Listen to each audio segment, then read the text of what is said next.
బుద్ధి వచ్చిందంట. మరి అమెరికా నుంచి వస్తే ఏమిటి గొప్ప, కూర్చోబెట్టి చేయండి అంట. కూతురుకు పని చెప్పరు, కోడలకు పని చేయలేదే, కోడలు పని చేయలేదే అంట. కూతురుకు పని చెప్పరు. పక్షపాతం కాకపోతే ఏమిటది? ఆ కూతురు వయస్సు అమ్మాయే కదా, కోడలు కూడా ఇంచుమించుగా ఓ ఏడాది 2 ఏళ్ళు తేడా ఉంటే ఉండొచ్చు, కానీ కూతురికి కోడలకి వయస్సు ఒకటే.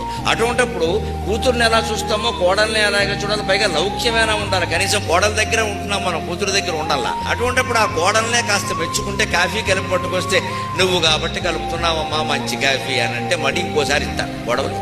ఏమిటో మా రోజుల్లో కాఫీ వేరు, మా అమ్మాయి ఇంట్లో కాఫీ ఉంటుంది, వాళ్ళది ఫిల్టర్ కాఫీ, ఆ పొడిమే వేరు, అది 70-30, నీదేమో 60-40 వాళ్ళు ఇవన్నీ అనేదో అన్నాం అనుకోండి, ఈ కోడలకు ఒళ్ళు మడుతుంది. నేను ఎంత కష్టపడి ఈ ముసలిదానికి కాఫీ కల్పిస్తుంటే దీని కూతుర్ని మెచ్చుకుంటోంది అని కాఫీ అక్కడ పారేసి రేపటి నుంచి నువ్వే కలుపుకో, నాకు అవసరం లేదు.